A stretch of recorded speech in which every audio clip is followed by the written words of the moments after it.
A graça e a paz do Senhor Jesus para todos. Hebreus capítulo 10, versículos 24 e 25. Hebreus capítulo 10, versículos 24 e 25, que nos diz em nome de Jesus: consideremos-nos uns aos outros para nos estimular ao amor e às boas obras, não deixando a nossa congregação, como é costume de alguns, antes nos incentivando uns aos outros, e tanto mais quando vedes que vai se aproximando aquele dia. Amém?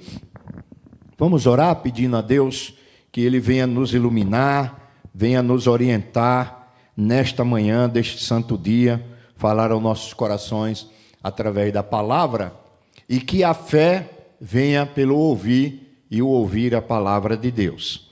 Amado e querido Senhor, nós te bendizemos, te exaltamos e te glorificamos pelo teu amor, pela graça do teu Filho e pelas consolações do teu Espírito, pela vida de cada irmão, de cada irmã aqui presente nesta sala de reunião, de oração e de glorificação ao teu nome, como também pela vida daqueles que estão nos seus lares, nos mais diversos lugares, ligados, Senhor, conosco através das redes sociais. Abençoa o pastor Zezinho, que está lá na África, pastor Ademilson, pastor Josias e todos os irmãos que estão lá junto com eles, congregando e adorando o teu nome. Abençoa o teu povo espalhado na face da terra. Dai-nos uma boa palavra nesta manhã para glorificar o teu nome, edificar a igreja e salvar vidas. É o que nós te pedimos e te rogamos, com o perdão de nossos pecados, em nome de Jesus. Amém. Podeis assentar, irmãos, irmãs. Agradeço a Deus a oportunidade de estar aqui com vocês nesta manhã. E nesta manhã nós vamos meditar sobre o tema: por que devemos congregar?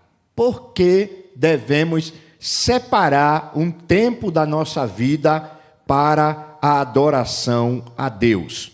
O texto de Hebreus, capítulo 10, principalmente o versículo 25, nos diz o seguinte: não deixemos-nos de congregar, como é costume de alguns, antes façamos admoestações ou incentivos, tanto mais quando vedes que o dia se aproxima. Quando esta carta foi escrita, essa epístola, né? Alguns chamam cartas, outros chamam epístolas, outros chamam livros, não importa, né? O que importa é o conteúdo que ela tem. Quando esta carta foi escrita, a carta de Hebreus, estava acontecendo um problema muito sério na igreja primitiva. Essa carta ela foi escrita para muitos judeus que haviam se convertido ao cristianismo e que, por volta desta época que essa epístola foi escrita, ou esta carta, devido à perseguição ferrenha que estava acontecendo contra os cristãos, alguns que haviam se convertido do judaísmo para o cristianismo estavam abandonando o cristianismo e voltando para o judaísmo. E esta carta, ou essa epístola, ela foi escrita para mostrar para esses cristãos que estavam abandonando o cristianismo o cumprimento da antiga e da nova aliança em Cristo Jesus, e que eles não deveriam abandonar o caminho de Deus por qualquer coisa ou por nada. Então veja que o escritor fala que alguns estavam abandonando a igreja, não só naquela época, mas também nos dias de hoje. Isso acontece quando algumas pessoas, infelizmente, deixam de congregar por preguiça, acomodação, desinteresse, desleixo, por N motivos, as pessoas às vezes deixam de congregar. Irmãos, uma coisa que eu aprendi desde que entendi a fé cristã e sigo o Senhor Jesus Cristo, é que o congregar é importantíssimo para a vida do cristão. O cristão não foi chamado, não foi criado, não foi salvo por Deus para viver sozinho. Vou usar uma expressão aqui que eu quero que você entenda, uma figura de linguagem, uma força de linguagem, né? Crente é um bicho que não foi criado para viver sozinho. Por isso que na Bíblia os cristãos é chamado de ovelhas. Ovelhas não conseguem sobreviver sozinha. Ela só consegue viver em bando, em grupo. Pode ver que todas as vezes que a Bíblia se refere à igreja, ela se refere a uma coletividade. Por exemplo, rebanho, família de Deus, povo de Deus, sacerdócio real. Então veja que a Bíblia sempre fala de uma figura coletiva. Uma figura muito famosa que a Bíblia usa para se referir aos cristãos é o corpo de Cristo. A igreja é o corpo de Cristo. Está lá em 1 Coríntios capítulo 12. E Paulo diz que este corpo é composto de muitos membros. E o escritor de Hebreus está dizendo, olha, vocês não devem deixar de congregar, porque é congregando que nós incentivamos, animamos e fortalecemos uns aos outros. Mas também ele dá um motivo mais sério ainda. Além de congregar para animar, incentivar e estimular os irmãos a permanecerem na fé e serem ricos de boas obras, o escritor diz que nós devemos congregar, porque o dia da volta de Jesus está próximo. E por isso nós não podemos deixar a comunhão com o povo de Deus do lado. Mas aí você me pergunta, o que é congregar? Quando nós pegamos essa palavra congregar e vamos buscar a definição dela, significa reunir, agregar, ajuntar. Isso é congregar. Então, congregar é reunir, se reunir em grupo, é agregar pessoas, trazer para o grupo, é também se juntar numa coletividade para louvar e bendizer o Senhor. Para nós cristãos, congregar é nos reunirmos em nome de Jesus para nos edificarmos mutuamente, adorando a Deus de maneira coletiva, comunitária, viva e real pelo poder do Espírito Santo. Então, o congregar faz parte da vida do cristão. O congregar é tão sério, mas tão sério, que em Mateus capítulo 20, capítulo 18, verso 20, o Senhor Jesus ele faz uma promessa para a sua igreja quando ela estiver reunida, seja para louvar, seja para estudar, seja para disciplinar. Ele diz assim, ó, porque aonde estiverem 2 ou 3 reunidos em meu nome, ali eu estarei no meio deles. Então, é uma promessa do Senhor Jesus. E essa promessa de Mateus 18, ela está ligada àquela promessa de Mateus 28, versos 19 e 20, quando ele diz, e eis que estarei com vocês todos os dias das suas vidas até o final dos séculos. Então, se tem um lugar que Deus gosta de estar, que Deus gosta de se fazer presente, que Deus gosta de se manifestar, é quando o seu povo se reúne para congregar e adorar o nome dele. Mas aí vem outra pergunta, pastor, aonde devemos congregar? Hoje existe um movimento forte no meio do cristianismo ocidental que se chama a igreja nas casas. Alguns cristãos defendem que a igreja não deve gastar dinheiro comprando terreno, construindo templos, construindo catedrais, e que os crentes devem congregar nas casas, porque lá no livro de Atos e no Novo Testamento a gente vê os crentes congregando nas casas. Realmente, se eu for analisar o livro de Atos e pegar a história do cristianismo, se você pegar ali do nascimento de Jesus até a suposta conversão do imperador Constantino, lá pelo ano 3º século, né, depois de Cristo, a gente vê que a igreja, até essa época, 3 séculos a igreja passou sem construir um único templo. Um único templo. A igreja vai congregar na primeira igreja, ou no primeiro templo, 300 anos depois do nascimento de Jesus. Agora, vamos analisar por que a igreja, logo no início, não construiu templo, não construiu catedrais para congregar. Porque a igreja estava debaixo de uma ferrenha perseguição. Como é que os crentes iam construir templo sendo perseguidos pelos judeus e sendo perseguidos pelo Império Romano?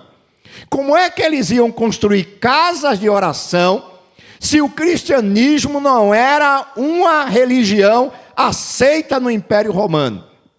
O cristianismo só foi ser aceito, segundo os historiadores, com a conversão do imperador Constantino, que se declarou cristão e oficializou o cristianismo como religião do Império Romano. A partir daquele momento, os crentes passaram a construir igrejas, passaram a construir casas de oração, a ter templos para congregar. Antes disso, eles congregavam nas casas, eles congregavam em cavernas, eles congregavam em cemitérios.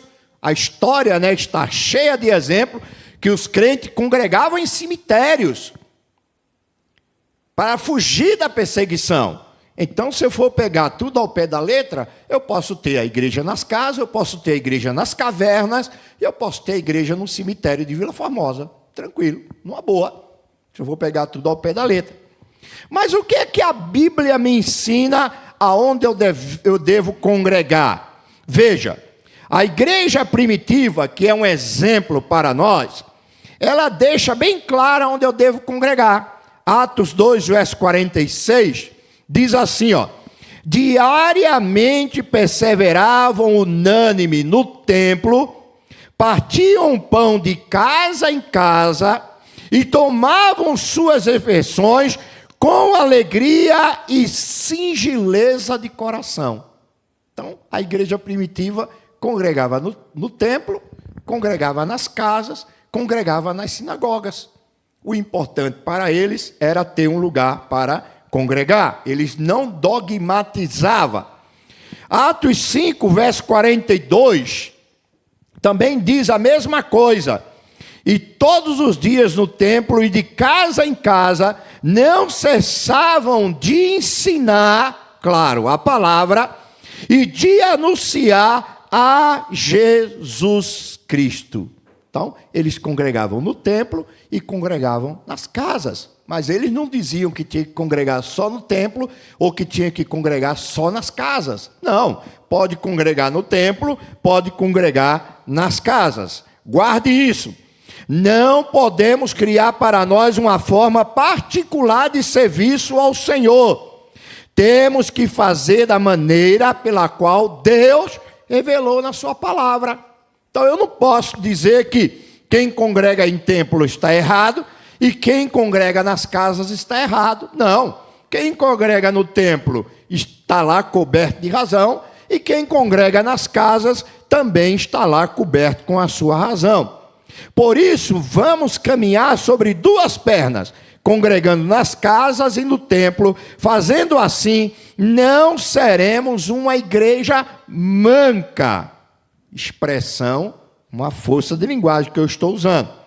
Vamos andar corretamente na presença de Deus. Então a igreja pode se congregar nas casas, pode congregar no templo. Se ela estiver debaixo de perseguição, pode congregar numa caverna, pode congregar num cemitério. Né? Inclusive existe um livro muito famoso da CPAD, chamado As Catatumbas de Roma, que mostra lá que os cristãos, né, congregavam nas catatumbas de Roma. Lá eles faziam batismo, lá eles ensinavam uns aos outros, lá eles reuniam, lá eles tomavam ceia, lá eles enterravam seus mortos. Enfim, né, os cristãos congregavam aonde Deus dava oportunidade. Por que, irmãos, algumas pessoas têm tanta dificuldade para congregar? É uma pergunta que às vezes eu me faço. Porque eu não me entendo como cristão ficar sem congregar. Eu me lembro quando eu fiquei 45 dias na UTI, lá no hospital, né, entubado, sem poder me movimentar, respirando por aparelhos, entre a vida e a morte. Se tinha uma coisa que eu mais sentia vontade e saudade naquele tempo, era congregar. Quando chegava o sábado, né, final de semana, a UTI ficava quase que vazia, né? Quase que a gente via assim fantasmas, alma penada andando do lado da gente. Era um negócio triste, né? Aí eu ficava pensando nos irmãos congregando, cantando hino, passando a lição, o pastor pregando, né? Me trazia à memória tudo isso. E parece até, né? Parece não, meu espírito sentia uma grande saudade e vontade de congregar. Eu me transportava para a igreja lá do ABC em pensamento, né? Na hora do culto, eu disse, meu Deus, essa hora está começando o culto, essa hora o pastor Luiz deve estar pregando, essa hora o pastor Rosalvo deve estar cantando. Eu não me entendo como cristão deixando de congregar. Sinceramente, eu tenho dificuldade em ver hoje como muitos cristãos descartam esse momento de comunhão e de adoração a Deus, que é a reunião na casa de oração. Veja, tenho percebido que por vários fatores, a igreja tem perdido a alegria e o compromisso em congregar.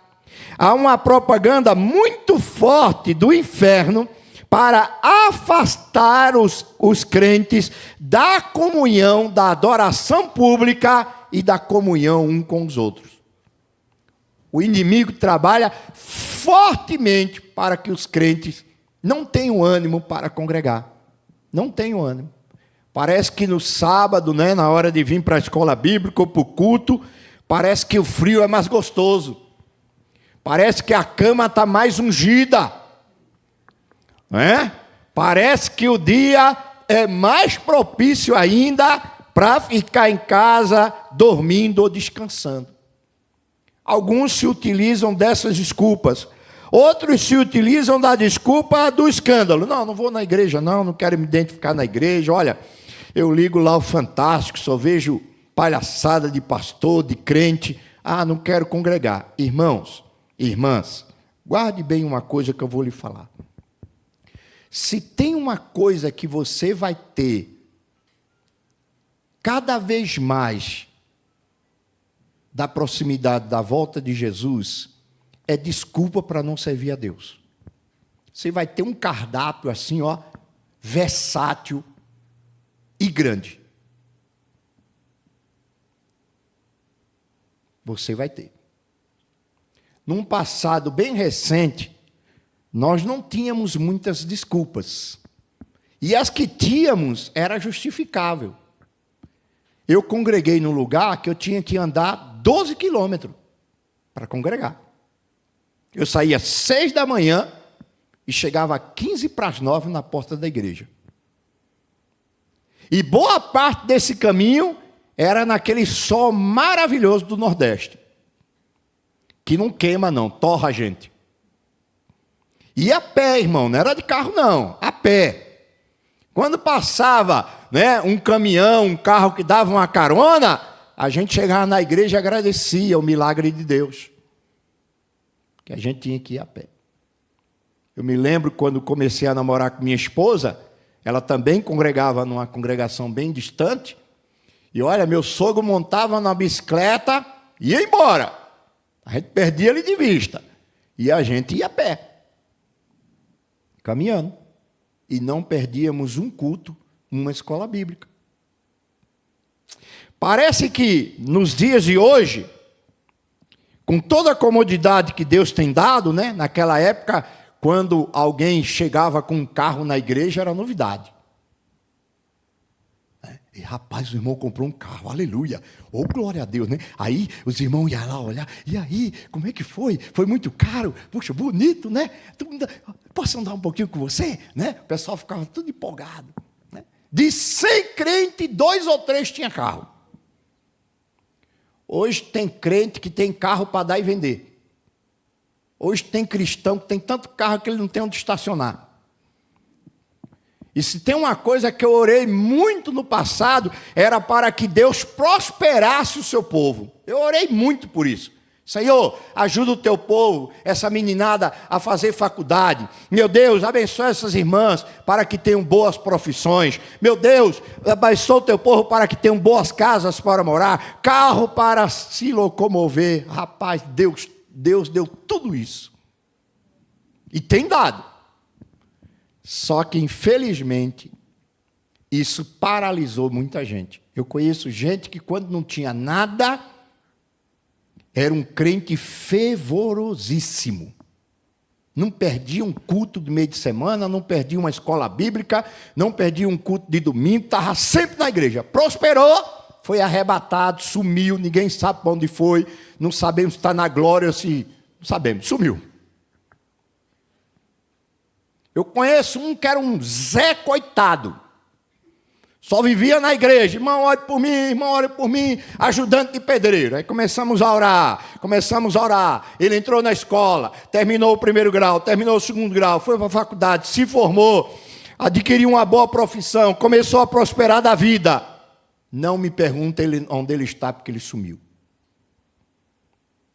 Quando era pobre, coitadinho, estava aos pés de Deus. Então, a Bíblia, irmão e irmãs, ela já nos adverte que uma das maiores tentações na vida do cristão é a prosperidade. Se a gente não souber lidar com a prosperidade, com a riqueza, com os bens desta vida, tudo isso pode se tornar um ídolo e nós colocarmos no coração de Deus e abandonarmos a Deus. Você quer ver o que é isso? Quando você chegar em casa, abra a sua Bíblia em Deuteronômio, o 5º livro da Bíblia, no capítulo 8. Lê lá o capítulo 8 para tu ver o que Deus fala sobre o perigo da prosperidade na vida daquele que crê. Devemos ser prósperos? Devemos. Beleza. Mas devemos ter cuidado com isso, porque isso pode nos afastar de Deus. Muito bem. Por que devemos congregar? Quero apresentar a você, nesta mensagem, ou nesse estudo, como você queira chamar, 3 razões para congregarmos. 3 razões. Primeiro, congregar é um mandamento. Congregar não é uma opção. Veja que o autor de Hebreus diz assim: não deixemos-nos de congregar. Ele não está dizendo, talvez quando der para congregar. Ele diz, não deixemos de congregar. Isso é um mandamento da palavra de Deus. No Antigo Testamento está cheio de exemplos de Deus mandando o seu povo se reunir para adorar Ele na beleza da sua santidade. E no Novo Testamento também. Então, não deixemos de congregar. É talvez a afirmação bíblica mais clara da obrigação do cristão de frequentar a sua igreja local. Se somos parte do corpo de Cristo, então devemos nos unir e compartilhar a nossa fé, os nossos dons e os nossos talentos uns com os outros, no momento da adoração. Ah, pastor, então não existe justificativa para eu não congregar? Existe. Existe. Quando você estiver com uma grave enfermidade, quando você estiver passando por um grave problema, nós entendemos. Agora, deixar de congregar por qualquer coisa, aí a Bíblia chama isso de pecado da negligência. Você sabia que a gente peca quando não só faz o mal, mas quando deixa de fazer o bem? Porque tem gente que, eu não peco, olha, eu sou bonzinho, eu sou gostosinho, eu sou cheirosinho, eu sou bonitinho, eu sou fofinho, vou para o céu porque eu não faço mal. Olha, eu não tenho coragem de matar uma pulga, uma formiga, pior ainda, eu sou muito bonzinho. Aí tem gente que pensa que pecado é só fazer o mal. Mas Tiago diz, lá na sua carta, ele diz assim, que quando a gente deixa de fazer o bem, a gente também peca. Então existe o pecado de transgressão e o pecado de omissão. Então nós devemos congregar porque é um mandamento de Deus. Deus nos deu 6 dias de trabalho. Deus disse assim, 6 dias você vai trabalhar e fazer toda a sua obra. Olha, use 6 dias, quer ganhar dinheiro? 6 dias. Olha, mas trabalhe, olha, mas faça 6, esses 6 dias é seu. Uma vez uma pessoa perguntou para mim assim, pastor Rivaldo, é só o sábado que é abençoado ou os outros dias também? Eu digo, todos os dias são abençoados. Deixa eu explicar para você. 6 dias foram abençoados para nós trabalharmos, produzirmos e lucrarmos do nosso trabalho. E o 7º foi abençoado, não para a gente trabalhar, mas para a gente descansar e adorar o Criador. Então, todo dia é abençoado, cada um dentro do seu propósito. Os 6 dias abençoado para trabalhar e o 7º dia abençoado para descansar e adorar a Deus. Então, primeira coisa que você tem que entender, congregar é um mandamento bíblico. Segundo, congregar é um estímulo ao amor e às boas obras. Por que eu tenho que congregar? Por que eu devo congregar? Porque Deus quer que eu congregue. Deus quer que eu congregue, primeiro, para adorar Ele na beleza da sua santidade. Segundo, para edificar os irmãos, incentivando, animando, aconselhando, tendo um amor fraternal mais vivo e também para evangelizar. Olha que coisa interessante. O mandamento de congregar, ele está em conexão com o verso 24. Se você pegar aí o capítulo 10, que diz, consideremos-nos também uns aos outros, para nos estimularmos ao amor e às boas obras.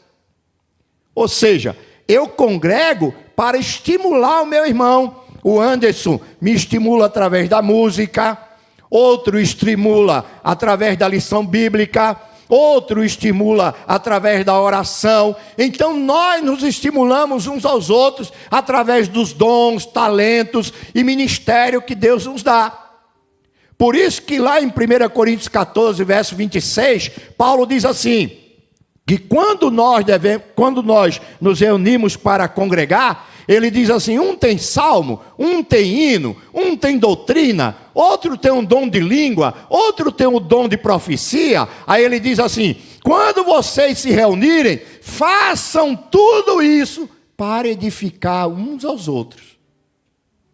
Então, é no congregar que eu estimulo meu irmão, é no congregar que às vezes eu passo a semana toda sem ver meu irmão, e quando eu o vejo, no sábado ou no dia de culto, eu tenho um momento de comunhão viva, presencial com ele, para conversar, dialogar, abraçar, cantar junto, chorar. Quantas vezes a gente está na igreja, a gente passa a semana toda sem ver o irmão, aí ele aparece no culto, né? Aparece no culto, pede oração, está passando por um problema, a gente nem está sabendo, porque a vida é corrida, a gente não está nem sabendo, aí é que a gente vai saber que ele está precisando da nossa oração, do nosso jejum, de uma palavra de estímulo, de uma palavra amiga. Por isso que eu tenho que congregar, porque o congregar é uma forma de estimular ao amor e às boas obras. Olha que coisa interessante também. Sem congregar, não temos como cumprir os mandamentos da mutualidade que o Novo Testamento nos ensina. Você sabia que o Novo Testamento usa ou tem vários mandamentos de mutualidade, ou seja, de incentivarmos uns aos outros? Existe entre 36 a 40 mandamentos da mutualidade. O que é um mandamento da mutualidade? Eu vou ler apenas aqui para você, porque não dá para explicar. Veja as expressões que o Novo Testamento usa. Ele diz assim, amem-se uns aos outros. Romanos 12, verso 10. Aceitem-se uns aos outros. Romanos 15, verso 7. Cuidai um dos outros. 1 Coríntios 12, verso 25.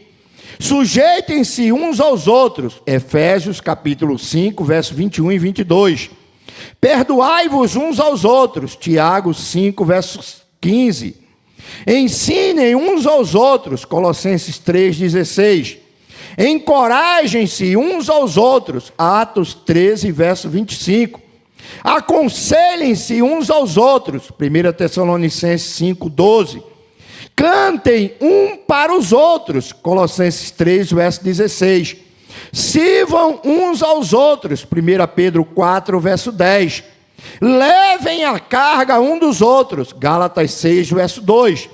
Sejam bondosos um para com os outros, Efésios 4, 32. Orem um pelos outros, Tiago 5, verso 16. E por último, comunique-se entre os santos uns aos outros. Aí eu te pergunto, dá para cumprir esses mandamentos em casa, deitado numa cama ou sentado no sofá? É impossível. Esses mandamentos foram dados para nós exercitarmos e cumprirmos ele no momento em que estamos reunidos. É aqui que a gente aconselha um ao outro, é aqui que a gente ora um pelo outro, é aqui que a gente estimula um aos outros, é aqui que a gente consegue ver o sofrimento do irmão e levamos a carga um dos outros. Por isso que a Bíblia diz, não deixemos de congregar. É baseado num mandamento como este, que entendemos o que Tiago disse à igreja. Olha o que Tiago disse. De que adianta, irmãos, alguém dizer que tem fé se não tem obras? Acaso a fé pode salvá-lo? Se um irmão ou um irmão estiver necessitado de roupa e do alimento de cada dia, e um de vocês lhe disser, vá em paz, aqueça-se e alimente até satisfazer-se. Aí ele diz assim, se porém não lhe deres nada, de que adianta isso? E ele está falando no contexto do culto. Ele está dizendo, ó, vocês estão reunidos no Tatuapé. Aí, termina o culto, tem um irmão desempregado, passando necessidade. Todo mundo sabe que ele está passando um perrengue danado em casa, não tem um grão de arroz. Aí chega no final do culto, todo mundo se abraçando, se beijando. Ô, varão de Deus! Ô, meu irmão, prazer em ver você! Eita Deus! Ô, que alegria te ver! Aí dá um beijo, dá um abraço, diz para ele, vai em paz. Tiago está dizendo assim, olha, essa fé de vocês e nada é a mesma coisa. Ele está dizendo, sabe qual é a fé que Deus realmente quer que você pratique? Se você vê um irmão nessa situação e tem condição de ajudá-lo, ajude-o. Não despeça ele de mão vazia, nem de barriga vazia. Ajude ele. E aonde é que a gente fica sabendo que os irmãos estão passando esse tipo de necessidade? Não é quando a gente congrega? Não é quando a gente se encontra? Não é quando a gente conversa? Não é quando a gente está em comunhão? E às vezes a gente tem que arrancar do irmão, viu? Que ele fica envergonhado lá, todo tímido, né? Igual gato escaldado, né? Com medo de água fria, né? Ele fica ali cismado, aí a gente chega com jeitinho, tal, oferece uma ajuda e abençoa ele. É no momento de congregar. Por isso que a Bíblia diz que nós devemos congregar. Para nos estimularmos ao amor e às boas obras. É por causa de todo esse ensino que Paulo faz a seguinte recomendação à igreja de Corinto, e que serve para nós também. Vou repetir, 1 Coríntios 14, verso 26. Que fareis, pois, irmãos, quando vos ajuntais, aqui é para congregar, cada um de vós tem salmo, tem doutrina, tem revelação, tem um dom de língua, tem um dom de interpretação, façam tudo isso para a edificação um dos outros, para estimular uns aos outros. A Bíblia nos incentiva a congregar. Nós cristãos devemos congregar com o propósito de estimular uns aos outros ao amor e a boas obras. Muitos reduzem o congregar apenas a frequentar a igreja, cumprindo a obrigação semanal, mas congregar vai além disso. Congregar é uma expressão de amor ao Deus a quem adoramos e ao irmão que nós congregamos junto com ele. Eu, quando congrego num lugar que eu percebo que um irmão está faltando corriqueiramente ao culto, eu fico preocupado, eu já começo a orar por ele. Eu me lembro, quando jovem, o primeiro ministério que eu assumi na igreja foi o ministério da superintendência da escola bíblica. Foi o primeiro ministério que me deram. E eu me lembro na época que meu pastor disse assim: Rivaldo, meu filho, você vai assumir a direção da escola bíblica e você vai ser o pastor da escola bíblica. Aí eu fiquei olhando para ele assim, mas como assim, pastor? Ele disse: você vai cuidar de todos os alunos. Aí ele me explicou como.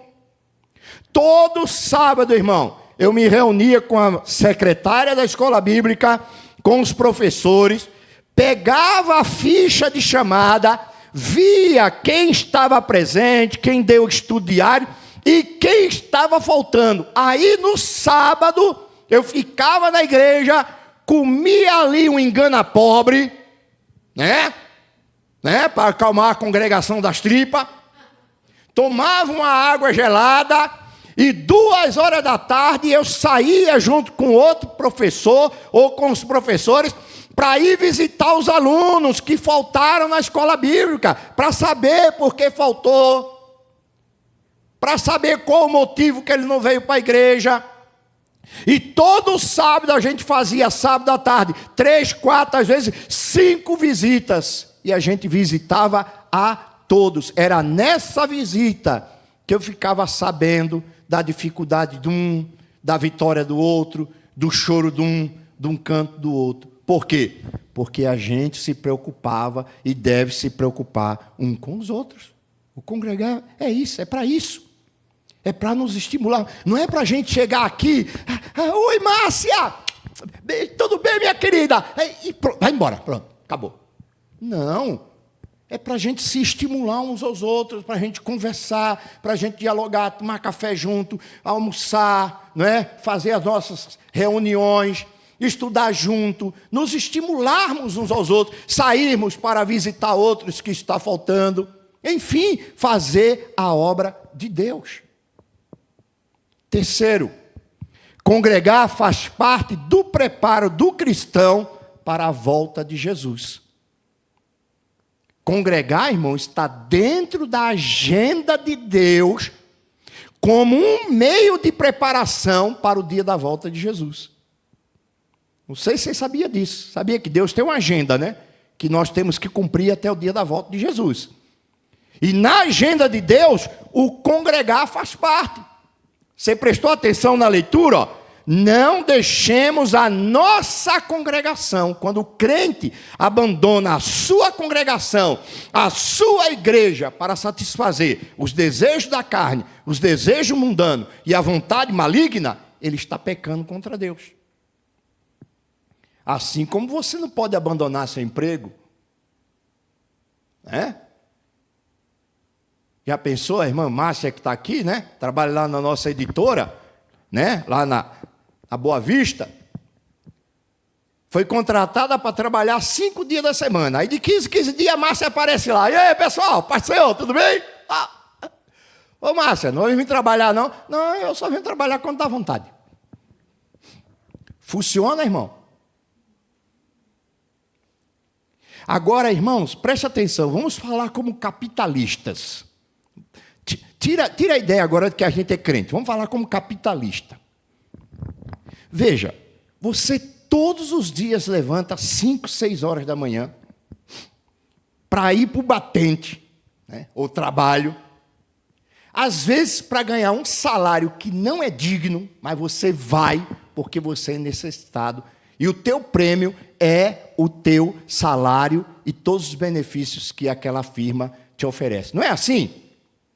Pode estar chovendo canivete. O cara sai assim, ó, né? Liga lá, clima-tempo. Como é que está o clima hoje? Chuva de canivete. Ele corre no vizinho, pega um guarda-chuva de aço e vai trabalhar. É ou não é? Tudo por causa às vezes, de um mísero salário e uma aposentadoria, no final de tudo, que se chama vivendo pela fé. Não é aquela aposentadoria, você cobre o pé, descobre a cabeça. Você cobre a cabeça, descobre o pé. É ou não é? Tudo isso por um interesse material. Agora, irmãos, imagina Deus te pedindo, te mandando congregar para você ter a vida eterna. Aí é a questão de você colocar na balança qual que é mais valioso. E às vezes até usar aquela expressão do Senhor Jesus, de que adianta o homem ganhar o mundo inteiro e no final perder a sua salvação, ou perder sua alma. Veja o que o escritor diz. Ele diz assim, ó: não deixemos a nossa congregação, como é costume de alguns, antes nos incentivemos uns aos outros. Aí ele diz assim, ó: e tanto mais quando vede que vai se aproximando aquele dia. Que dia é esse que ele está falando? O dia da volta de Jesus. É no dia da volta de Jesus que nós vamos receber a nossa recompensa. Como cristãos. Como filhos e filhas de Deus. É naquele dia que Deus vai dar o selo de aprovação da nossa vida. É naquele dia que a gente vai saber se valeu a pena vir para a igreja debaixo de chuva, congregar na igreja às vezes debaixo de sofrimento, não abandonar a casa de Deus. Irmão, presta atenção, vamos usar aqui outra ilustração. Você já pensou? Você vai comemorar seu aniversário. Nilton vai comemorar os seus 300 anos de vida. Recebeu o dom de Matusalém, né? Aí está lá o Nilton, convida toda a igreja. Toda a igreja do Tatuapé, todos os cristãos promessistas e não promessistas que ele conhece. Aí o Nilton está lá, né? Querendo dar um grande culto. Ele calcula lá, rapaz, vai vir umas 300 pessoas. Mãe, vai vir umas 300 pessoas. Aí ele gasta, manda fazer bastante comida. Aí no dia só aparece ele, a mãe e os irmãos. E a galera toda, ninguém dá as caras. Como você acha que o Nilton iria se sentir? Profundamente decepcionado, né? Porque ele esperava vir uns 300 amigos, umas 300 amigas. Você acha que Deus fica contente quando a gente, por qualquer motivo, deixa a casa dele vazia? E o nome dele sem ser adorado na beleza da sua santidade? Ah, pastor, mas Deus é onipresente, não importa onde eu estiver, Deus está e eu posso adorar Ele em qualquer lugar. Verdade, concordo, assine embaixo.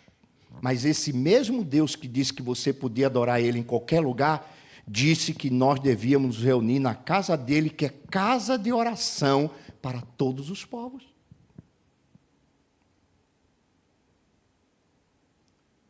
E aí? Como você acha que Deus se sente quando vê um filho, uma filha dele, por qualquer motivo? Vai para a igreja hoje, meu bem. Ah, não, está muito frio hoje. Vou nada. Vixe, pastor Rivaldo que se vire lá. Fico orando por ele aqui, está abençoado. Eita Deus, manda a bênção, manda a bênção. Ele que vá. Vou ficar aqui. Legal. Aí você não vem para a igreja por causa de qualquer friagem. Mas no outro dia, na segunda-feira, meu irmão, nevasca em São Paulo, 10 graus abaixo de zero. Você põe um maçarico na cabeça, nos pés e vai trabalhar. Aí onde é que fica o mandamento que diz: mas buscais em primeiro lugar o reino de Deus e a sua justiça. E estas demais coisas vos serão acrescentadas. Congregar é priorizar o reino de Deus. Congregar é se preparar para o dia da volta de Jesus. Congregar é estimular um ao outro para que no dia que o Senhor vier, Ele não nos pegue de surpresa. Aí eu te faço outra pergunta. Deus alguma vez falhou em algum compromisso com você?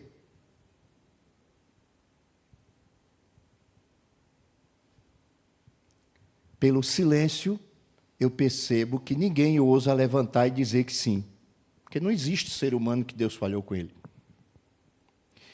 Mas a Bíblia diz que nós devemos ser fiel e dedicados a Deus.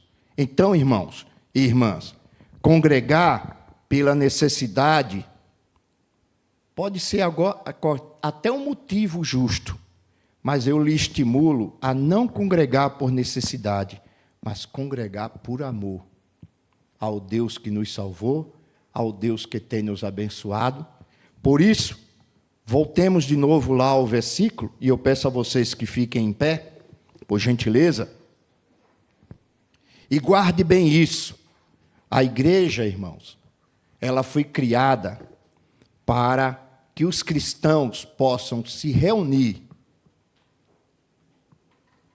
trabalhar 6 dias, mas um dia da semana, nós devemos nos reunir para adorar esse Deus que nos abençoa nos 6 dias de trabalho, que abençoa nos 6 dias da semana. 6 dias eu oro, sou abençoado, trabalho, ganho o meu pão de cada dia, mas o 7º dia eu reservo para agradecer e adorar esse Deus. Quero dar um conselho a você. Não venha para a igreja por obrigação, para dar satisfação, mas venha na casa do seu Pai por amor, por agradecimento a Ele, por tudo que Ele tem nos feito. Amém? Repetindo, não deixemos a nossa congregação como é costume de muitos ou de alguns. Antes nos incentivemos uns aos outros, e tanto mais quando vede que aquele dia, ou seja, o dia da volta do Senhor Jesus, se aproxima. Que Deus nos abençoe, que Deus nos ajude em nome de Jesus.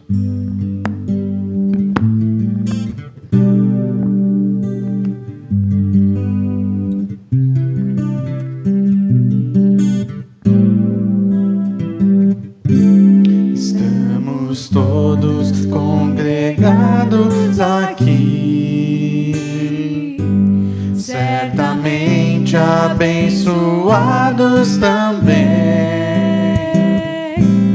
Há um clima, uma esfera de amor,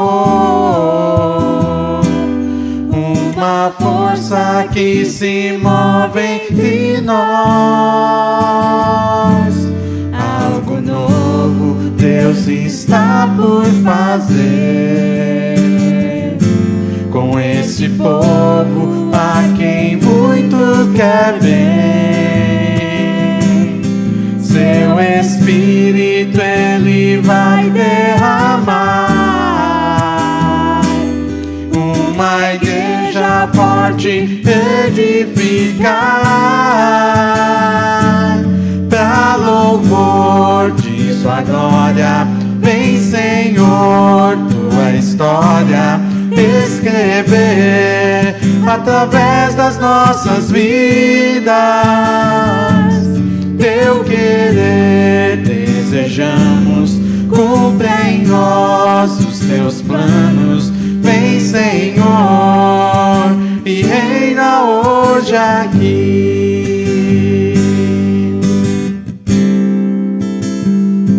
Estamos todos congregados aqui, certamente abençoados também. Há um clima, uma esfera de amor, uma força que se move entre nós. Algo novo Deus está por fazer este povo a quem muito quer bem. Seu Espírito Ele vai derramar, uma igreja forte edificar.